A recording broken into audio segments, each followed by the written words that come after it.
এই just ready হয়ে গেছি, এবার আমরা বেরাবো। আমাদের 7:30টার ট্রেন আছে, তো চলো যাওয়া যাক। আবার তোমাদের সাথে স্টেশনে গিয়ে কথা হবে, তো সবাই ততক্ষণ ব্লগটা দেখতে থাকো।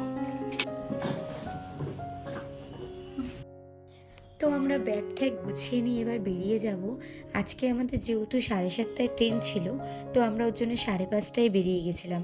আর দেখো ট্রেনেও উঠে পড়েছে ওদিকে রিহুর পাপা আর রিহুর বাবার দুটো অফিসের কলিগ, দুজনে মিলে আর কি যাচ্ছিলাম। সবাই একসাথেই আমরা যাচ্ছিলাম। আগে কিছু লোক পৌঁছে গেছে, তারপরে আমরা পিছনের দিকে যাচ্ছিলাম। আমরা এখন বেলগড়িয়া ক্রস করে এবার আমরা দমদমের দিকে ঢুকবো।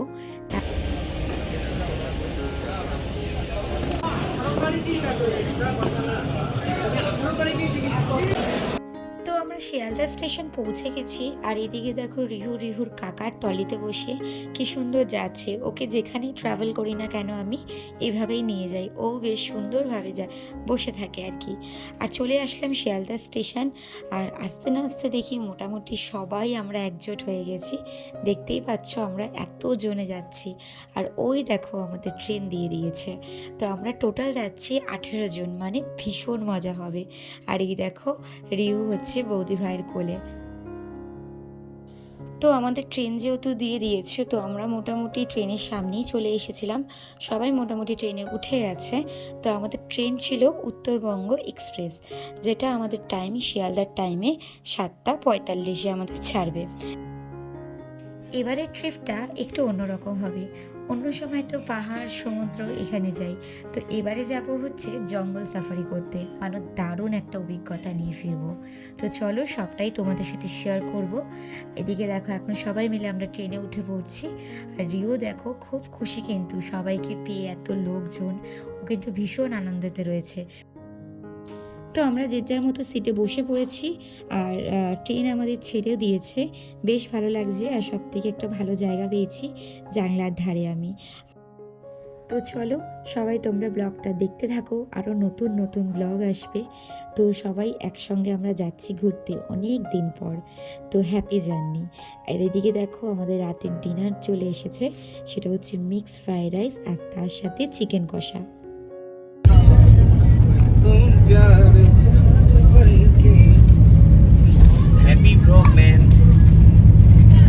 বন্ধুরা তো চলো খেয়ে দিয়ে একটা লম্বা ঘুম দেবো, আবার সকালবেলা দেখা হবে। রাত্রের জার্নিটা দারুণ ছিল। সকালবেলা ঘুম থেকে উঠেই দেখি সূর্যি মামা উঠে গেছে। উঠে পড়লাম, জানলার ধারে বসে থাকলাম। এখন ভোর হয়ে গেছে।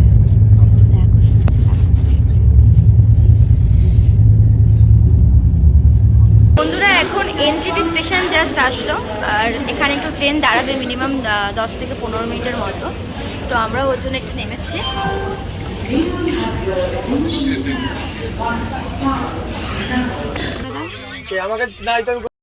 ঘুম থেকে উঠেই না একটু চা কফির মন করে। তো যাই হোক, ট্রেনের মধ্যে তো উঠেছিলই, তো আমরা এনজিপি স্টেশন থেকেই সবাই মিলে নিয়ে নিলাম একটু কফি। আর কফি খেতে খেতে আবার যাত্রাটা শুরু করলাম। এনজিপি স্টেশন থেকে মিনিমাম 2 ঘন্টার মতো লাগে। তো আমাদের ট্রেন একদমই নামিয়ে দিয়েছিল, সকালে 8টার সময় নামিয়ে দিয়েছিল আমাদের ট্রেন ফালাকাটা স্টেশনে। তো চলো নেক্সট জার্নিটাও তোমাদের সাথে শেয়ার করব। তো আমরা এখন প্রায় কাছাকাছি চলে এসেছি। এদিকে তিস্তা নদী ক্রস করে যাব হচ্ছে ফালাকাটা স্টেশনে, মানে আমরা অন্য রুট ধরে যাচ্ছি।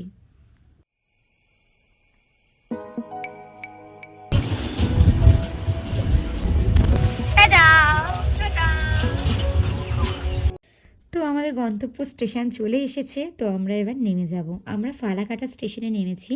এখান থেকে আমাদের হোটেল মিনিমাম যেতে লাগে খুব কমই সময়, আধা ঘন্টা থেকে 45 মিনিট।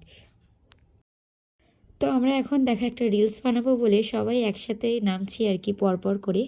তো এই রিলসগুলো বেশ ভালো লাগে, জানো তো, অনেকজন মিলে যদি যাই না, এরকম রিলস বানাতে ভীষণ ভালো লাগে। তো এই যে নামছে আমাদের স্যার, ও একটু কমেডি টাইপের, ও সবার সাথে আর কি ঠাট্টা মারে। আলটিমেট আমরা স্টেশনে নেমে পড়েছি, আর এখন টলি নিয়ে যাচ্ছি সবাই মিলে। কোথায়? মামা বাড়ি।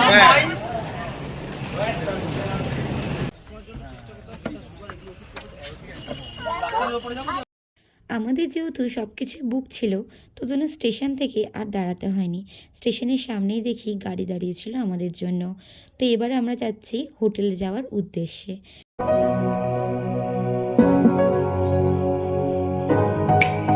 আমরা এখন গাড়িতে উঠে গেছি আর হোটেল যাওয়ার উদ্দেশ্যে। মিনিমাম এখান থেকে তোমার আর 45 মিনিট লাগে হোটেলে। তো চলো আবার তোমাদের হোটেলে গিয়ে তোমাদের পুরো ব্লগটা শেয়ার করবো।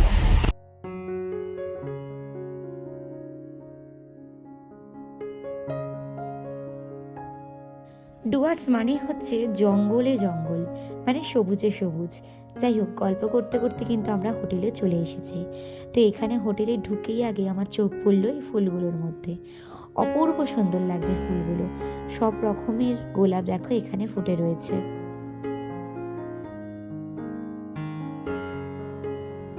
হোটেলটার মধ্যে অনেক কিছুই ছিল, আর রিহুকে নিয়ে আমার চিন্তা নেই। রিহু এর কোলে তার কোলে কি সুন্দর ঘুরে বেড়াচ্ছে। প্রথমে দেখতে পেলাম বাবা মহাদেবের একটা মূর্তি। আর এখানে দেখো রুমগুলো কত ক্লিন আর কতটাই সুন্দর, আর রোদের কি সুন্দর ঝলক পড়েছে। তো বন্ধুরা দেখো, রিসর্টটা এখানে পুরো চা বাগানে ভর্তি। আর ওইখানে হচ্ছে আমাদের হোটেল আছে, মানে রুম আছে, প্রত্যেকটাই আমাদের আর কি বুক করা রয়েছে। তো চলো সবটাই তোমাদের শেয়ার করছি। সামনে একটা সুইমিং পুলও আছে। তো এইদিকে তোমার রুম থেকে একদম দেখতে পারবে জঙ্গলটা, আর একদিকে হবে চা বাগানটা। মানে দারুণ দারুণ দারুণ একটা রিসর্ট। তো চলো তোমরা ব্লগটা দেখতে থাকো। আমাদের রিসর্টটির নাম ছিল টিয়ামো রিসর্ট। আর এখানে দেখো দোলনা চড়ার জন্য বাচ্চাদের খুব সুন্দর 3টে দোলনা রয়েছে, এবং বনফেয়ার করার জন্য কিন্তু ব্যবস্থাও আছে।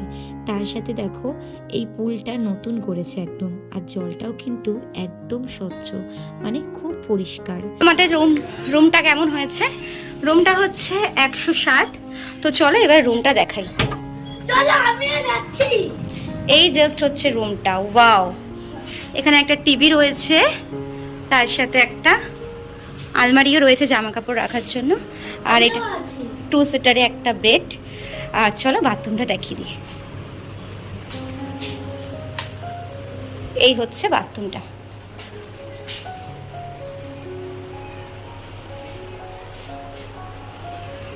দেখো দুটো আবার চেয়ারও রয়েছে।